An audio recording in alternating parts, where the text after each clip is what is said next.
in charge that he spread his religion by bloodshed. You see, you know your great man.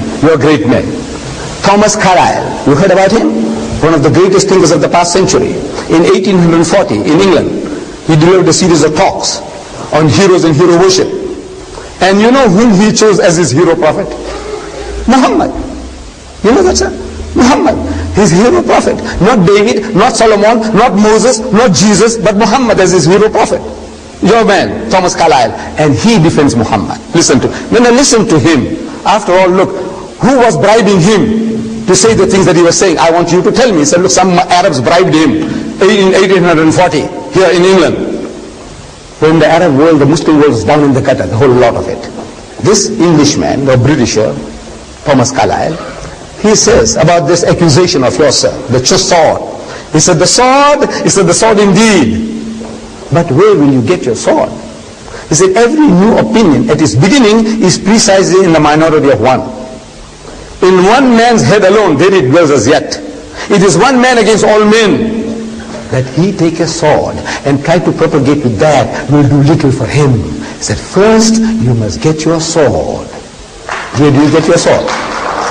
Where do you get your sword from? By force? One man against all men, the whole nation? Whatever he preached, it was going against the grain of the nation. They were not like politicians. Muhammad was not a politician. The politician was giving you what you want. Churchill was offering you what you wanted. You wanted to save your country from the Germans. He said, look, you listen to me and I will see that Germany doesn't conquer this country. Hitler told his people, you listen to me and I will give you Lebensraum, elbow room, that you rule this Europe and the world for 1,000 years. Muhammad is going against the grain of the whole nation. A nation of drunkards. They want to drink, he says no drink. They want to gamble, he says no gambling. They want endless, limitless number of wives, he says no, limit them. At every step, he went against the grain and he conquered them with what? With a sword. One man against the whole world with a sword. Does it make sense? When the Muslims spread out, you know we ruled Spain for 800 years.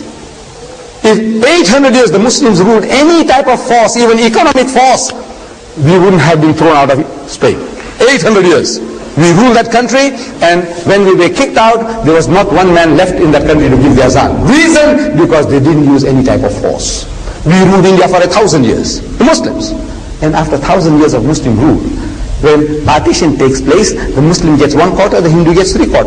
Why? Because we didn't use any force. Indonesia, I want to know which Muslim army went there.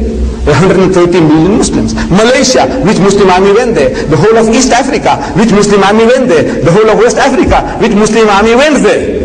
Tell me. Force. Today in Britain, people like you, sir, people who think, who are not prejudiced, they are accepting Islam. What sword? It is the sword of the intellect. Sir.